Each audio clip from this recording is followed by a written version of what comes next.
राम किसान भाइयों, मैं नितिन फिर से हाजिर हूँ आपके अपने चैनल नितिन देओल में। किसान भाइयों, आज हम बात करेंगे मूंग की सफल वैज्ञानिक खेती के बारे में। मूंग की खेती की A to Z संपूर्ण जानकारी आपको इस वीडियो में मिलने वाली है।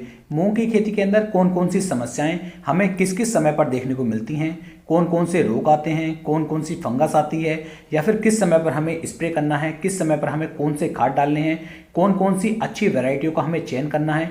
A to Z संपूर्ण जानकारी इस वीडियो में मैं आपको देने वाला हूं, तो वीडियो को आप पूरा जरूर देखें जिससे कि आपको एक सही, सुंदर और सटीक जानकारी मिल सके। इस वीडियो में जितनी भी जानकारी मैं आपको दूंगा वो सभी किसान भाइयों के लिए बहुत ही बेहद आसान तरीके से एक सही सफल खेती आप कैसे कर सकते हैं उसकी संपूर्ण जानकारी देने की मेरी यहाँ पर कोशिश है। तो चलिए शुरू करते हैं। सबसे पहले बात कर लेते हैं खेत की तैयारी की, कि खेत की तैयारी हमें आखिरकार किस तरीके से करनी है। खेत की तैयारी के लिए किसान भाइयों कम से कम 100 कुंटल गोबर की जो सड़ी हुई कंपोस्ट खाद होती है उस खाद को खेत के अंदर डाल करके आपको 2 गहरी जुताइयाँ हैरो से या फिर कल्टीवेटर से करवानी है, और उसके बाद आखिरी जुताई आपको रूटावेटर की सहायता से करानी है। बात करते हैं मूंग की खेती के लिए सबसे अच्छी मिट्टी हमारे लिए कौन सी मानी जाती है। तो जो हमारी काली मिट्टी होती है, काली दोमट मिट्टी होती है, हल्की मिट्टी और उपयुक्त जीवाश्म वाली जो हमारी मिट्टी होती है, ये मिट्टी हमारी मूंग की खेती के लिए सबसे ज़्यादा उपयुक्त किसान भाइयों मानी जाती है।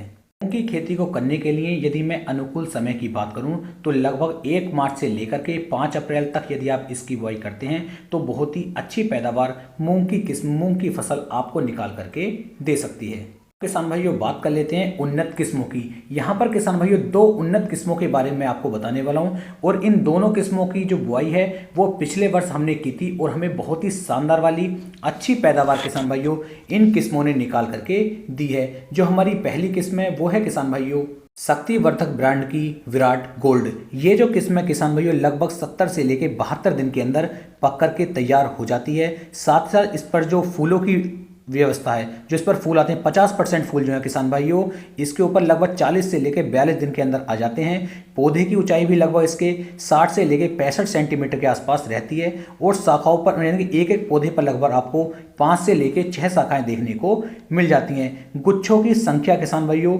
मतलब एक एक गुच्छे पर फलियों की संख्या 4 से 5 के आसपास रहती है। फलियां लंबी और प्रति फली दानों की संख्या जो है 12 से 15 के आसपास रहती है। इसके 100 दानों का यदि मैं वजन की बात करूं तो 5 से लेकर 6 ग्राम के आसपास तक इसके अंदर दानों का वजन रहता है। साथ ही साथ किसान भाइयों इसे आप पंजाब, हरियाणा, राजस्थान, उत्तर प्रदेश, उत्तराखंड, मध्य प्रदेश और जहां जहां पर हमारी मूंग की खेती की जाती है वहां सभी राज्यों में आप इसकी बुआई कर सकते हैं। इसके अंदर सबसे बड़ी जो खास बात है वो यह है किसान भाइयों कि इसकी जो फलियां हैं वो तिड़कती नहीं है, और किसान भाइयों पाउल्ट्री मिल्ड्यू और पीला मोजक वायरस के प्रति ये काफ़ी ज़्यादा सहनशील किस्म है, तो इस किस्म का भी आप चयन कर सकते हैं। दूसरी जो हमने किस्म किसान भाइयों पिछले वर्ष लगवाई थी वो थी किसान भाइयों शक्तिवर्धक ब्रांड की ही विराट, और विराट भी काफ़ी अच्छी है। लेकिन किसान भाइयों विराट में और विराट गोल्ड में थोड़ा सा अंतर आपको देखने को मिल जाएगा। जो विराट की पैदावार है वो विराट गोल्ड के मुकाबले लगभग 5 से लेकर 10% कम निकलती है। इसके बारे में भी आपको जल्दी छोटी सी जानकारी मैं आपको दे देता हूँ। ये जो हमारी किस्म है, जो हमारी विराट है, ये भी किसान भाइयों पीला मोजक वायरस और पाउल्ट्री मिल्ड्यू के प्रति काफ़ी ज़्यादा अवरोधी है, काफ़ी ज़्यादा सहनशील है। इसकी भी जो फलियां हैं वो किसान भाइयों बिल्कुल भी नहीं तिड़कती हैं, और इसकी तुलना की जो और अच्छी वैरायटियाँ हैं उन सभी वैरायटियों के मुकाबले इसकी पैदावार आपको ज़्यादा देखने को मिलती है। इसके 100 दानों के यदि मैं वजन की बात करूं तो 4 से लेकर 5 ग्राम के आसपास तक आपको दानों का वजन भी देखने को मिल जाएगा। इसकी पकने की अवधि की बात करूं तो 60 से लेकर 65 दिन के अंदर ये भी किसान भाइयों पक करके तैयार हो जाती है। पौधे की ऊंचाई 50 से लेकर 60 सेंटीमीटर के आसपास रहती है, और प्रति पौधा जो शाखाएं इस पर आती हैं वो भी किसान भाइयों 4 से 5 के आसपास रहती हैं। तो ये दोनों किस्में काफ़ी अच्छी हैं, इन किस्मों का चयन भी आप कर सकते हैं। इनके उत्पादन की बात करूं तो जो हमारा विराट गोल्ड है इसके जो पैदावार है ये आपको लगभग 7 से लेकर 8 कुंटल प्रति एकड़ तक की पैदावार निकाल करके दे सकती है, और जो हमारी विराट है ये किसान भाइयों आपको लगभग 4 से लेकर 5 कुंटल प्रति एकड़ तक की पैदावार निकाल करके दे सकती है। किसान भाइयों बात कर लेते हैं बीज दर की आखिरकार हमें 1 एकड़ में कितने बीज की आवश्यकता पड़ती है। तो आपको लगभग 6 से लेकर 8 किलोग्राम प्रति एकड़ के हिसाब से बीज की आवश्यकता किसान भाइयों पड़ेगी। बात करते हैं किसान भाइयों बीज उपचार करने की। तो आपको जो बीज उपचार करना है, पहले फंगीसाइड से बीज को उपचारित कीजिए, फिर बैक्टीरिया साइड से कीजिए और उसके बाद कीटनाशक से अपने बीज को जो है आपको उपचारित करना चाहिए। बात करते हैं दूरी की। तो किसान भाइयों जब आप मूंग की बुआई करें तो लाइन से लाइन की दूरी आपको कम से कम 12 इंच के आसपास रखनी चाहिए। बात करते हैं किसान भाइयों जब हम मूंग की बुआई करेंगे उस समय पर खादों की कौन कौन से खाद की कितनी कितनी मात्रा लेनी चाहिए। तो यहाँ पर किसान भाइयों आपको सिंगल सुपर फास्फेट जो हमारा पाउडर फॉर्म में आता है इसकी मात्रा लेनी चाहिए 50 किलोग्राम प्रति एकड़ के हिसाब से। डीएपी खाद की मात्रा आपको लेनी चाहिए लगभग 15 किलोग्राम प्रति एकड़ के हिसाब से। साथ में जो हमारा माइक्रो न्यूट्रिएंट्स फर्टिलाइजर्स आते हैं इनकी मात्रा आपको लेनी चाहिए 4 किलोग्राम प्रति एकड़ के हिसाब से। इन सभी को किसान भाइयों आपस में मिक्स करके अच्छी तरीके से अपने खेत के अंदर इन खादों का उपयोग आपको करना चाहिए। किसान भाइयों अब बात कर लेते हैं खरपतवार नाशक की। जैसे ही आप अपनी मूंग की फसल की बुआई करते हैं, बुआई करने के लगभग 12 घंटे के अंदर अंदर जो हमारी बेलर 32 आती है इसकी 800 ml की मात्रा आपको लेनी है और इसका स्प्रे आपको अपनी फसल के ऊपर तुरंत ही कर देना है। क्योंकि यदि आप इसकी देरी के बाद यानी कि 24 घंटे के बाद आप इसका स्प्रे करते हैं तो उतने अच्छे रिजल्ट आपको देखने को नहीं मिलेंगे। तो बुआई करने के 12 घंटे के अंदर अंदर आपको इसका स्प्रे कर देना है जिससे कि आपकी फसल के अंदर किसी भी तरह का कोई भी खरपतवार फिर ना उग पाए। स्प्रे करने के तुरंत बाद आप जो है अपनी खेत की सिंचाई कर सकते हैं। ऐसा करने से आपके खेत के अंदर चाहे तो चौड़ी पत्ती के हों चाहे सक्रिय पत्ती के हों किसी भी तरह का कोई भी खरपतवार आपके खेत के अंदर नहीं उगेगा। बात करते हैं कि समय में मूंग की खेती के अंदर सिंचाई की कितनी आवश्यकता पड़ती है। यदि आपकी भारी मिट्टी है तो 3 से लेकर 4 सिंचाइयों की आपको आवश्यकता पड़ने वाली है और यदि आपकी हल्की मिट्टी है तो लगभग 4 से लेकर 5 सिंचाइयों की आवश्यकता आपको पड़ेगी।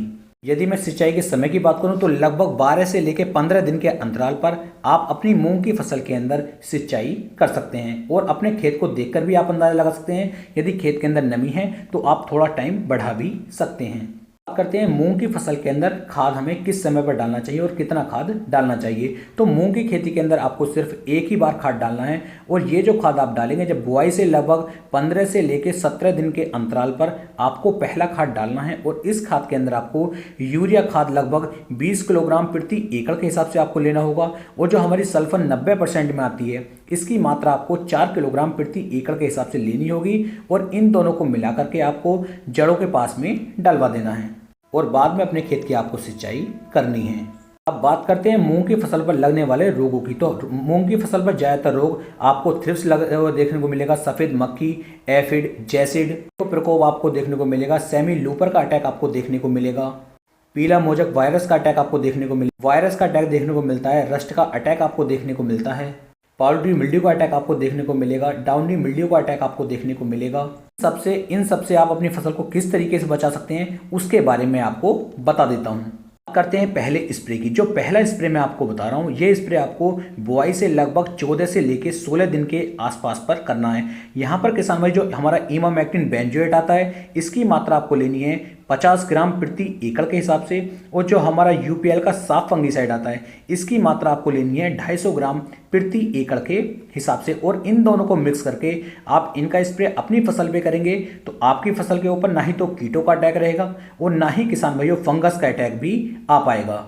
अब बात करते हैं किसान भाइयों दूसरे स्प्रे की। दूसरा स्प्रे जो आपको करना है वो बुआई से लगभग जब हमारी फसल 28 से लेकर 30 दिन के आसपास की हो जाती है उस समय पर किसान भाइयों आपको दूसरा स्प्रे करना है जिसमें किसान भाइयों आपको फेंटक प्लस जो हमारा टोनिक होता है इसकी मात्रा आपको लेनी है 120 ml प्रति एकड़ के हिसाब से और जो किसान भाइयों हमारा स्वाधीन फंगीसाइड आता है इसकी मात्रा आपको लेनी है 300 ml प्रति एकड़ के हिसाब से और साथ ही साथ किसान भाइयों जो हमारा बायर का फेम आता है इसकी मात्रा आपको लेनी है 40 ml प्रति एकड़ के हिसाब से और इन तीनों को मिक्स करके आप इनका स्प्रे कीजिए जिससे आपकी फसल के ऊपर बहुत ही शानदार और अच्छे वाले रिजल्ट देखने को मिल जाएंगे।